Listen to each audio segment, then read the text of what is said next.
ay isang mainit at nagpapalakas na inumin na kilala sa buong mundo. Isa itong simbolo ng paggising at pagsisimula ng bawat araw. Mayroon itong matingkad na kulay kayumanggi at ang bawat tasa ay nagbibigay ng isang espesyal na karanasan dahil sa kanyang aroma at lasa. Ang amoy ng sariwang giling na kape ay sapat na para gisingin at ihatid sa inyo ang isang kakaibang sigla at energy. Ang lasa ng kape ay isang kakaibang kombinasyon ng tamis, pait at asim na nagbibigay buhay sa bawat dulo ng iyong dila. Ang kape ay hindi lamang isang paboritong inumin na nagbibigay saya at enerhiya, ngunit isang mahiwagang sangkap din na may iba't ibang benepisyo para sa balat. Mayaman ito sa antioxidant na kilala sa paglaban sa mga free radicals na maaaring magdulot ng pagtanda ng balat. Ang mga granules ng kape ay perpektong exfoliant na nag-aalis ng dead skin cells, nagpapabuti ng blood circulation at nagbibigay ng natural na kinang sa balat.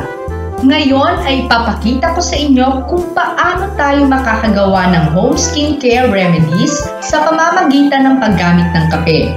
Pero inuulit ko, ito ay mga paraang pwedeng subukan kung walang ibang sakit o kondisyon sa balat. Mas makabubuti na kumonsulta muna tayo sa mga eksperto o mga doktor bago ito gawin. Kagaya nito, naglagay siya ng isang sachet ng kape at isang itlog. Matapos ay hahaluin niya ito at dahang-dahang ipapahid sa mukha.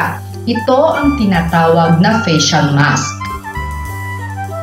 Minsan, ang kape ay ginagamit bilang isang coffee scrub. Kumuha lang ng kalahating kamatis, isawsaw sa asukal at burbura ng kape. Ikuskus sa balat ng dahan-dahan para maiwasan ang pamumula o iritasyon. Pinahahaluan din ito ng asukal, langis ng niyog o iba pang natural na langis at mga sangkap upang makabuo ng isang masustansyang scrub na maaaring magbigay ng linis at kislap sa balat.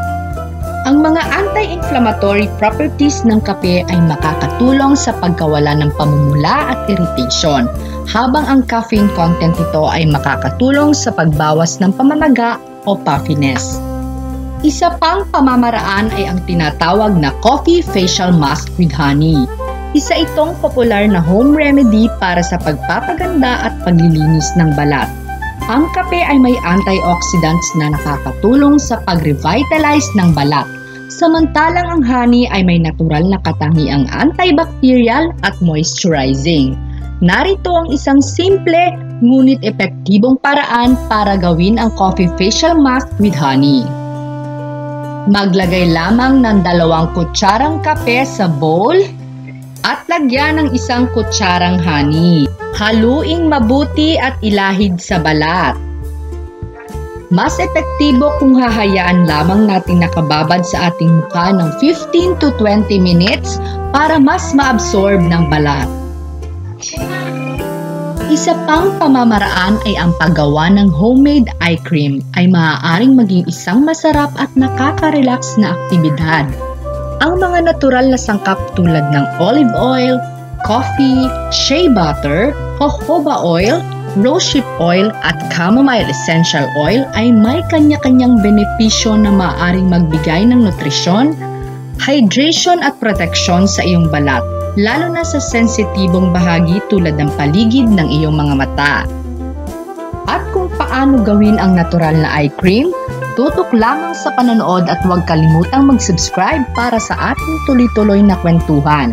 Sa preparasyon, initin ang olive oil at idagdag ang ground coffee. Hayaan ito sa mababang init ng ilang minuto para ma-infuse ang mga benepisyo ng kape sa langis. Salain ito para alisin ang mga solid na bahagi ng kape. Sa isang bowl, paghaluin ang coffee-infused olive oil, jojoba oil at rosehip oil. Haluin mabuti ang mga ito. I-massage ito ng marahan sa paligid ng iyong mga mata. Iwasang maglagay ng masyadong malapit sa iyong mga mata para hindi ito ma-irritate. Hayaang ma-absorb ng iyong balat ang cream. Tandaan natin na laging gumawa ng patch test bago gamitin ang anumang bagong produkto sa iyong balat para masiguro na walang allergic reactions. huwag din natin gamitin ang produkto sa loob ng iyong mga mata. Ang homemade eye cream na ito ay dapat gamitin sa labas lang ng iyong mga mata. Nag-e-enjoy pa ba kayo? Paano naman gawin ang eye patch para mabawasan ang pamamaga at mukhang pagod na mata? Dito sa video na ito ay nagluto naman ng 1 tablespoon gelatin powder, nilagyan ng 1 tablespoon coffee at rose water. Matapos haluin ay ilagay sa mold at palamigin sa fridge. Sigurado na ang sarap nito ilagay sa mata kasi malamig-lamig at nakaka-relax. At ito ang pinakapaborito ko sa lahat, ang paggawa ng coffee oil. Perfect moisturizer ito at mainam pangtanggal ng stretch marks. Una ay maglagay lang ng 3 tablespoon ng olive oil sa isang maliit na bottle, 1 teaspoon coffee, at i-mix hayaan ma-infuse for 2 weeks. Pag nakaraan ng ilang linggo, pwede na itong gamitin. Ilagay sa affected area kagaya ng stretch marks at ibabad ng magdamag. Pwede po itong gamitin araw-araw. O ayan, sana napasaya po kayo at marami kayong natutunan na hindi kailangang maging mahal ang mga produkto na gagamitin natin para lang mapanatiling maganda ang ating balat. Laging tandaan na bago subukan ang mga pamamaraan na ito ay kumonsulta sa doktor at siguraduhin na healthy ang ating balat. Salamat sa panonood at huwag kalimutang mag-subscribe sa aking channel. Abangan ang mga susunod nating mga videos kung saan kami ay magbibigay pa ng mas maraming tips at tricks para sa inyong pangangailangan sa skincare at beauty. Kaya tandaan, beauty is skin day pero hindi masama ang mag-alaga ng iyong balat.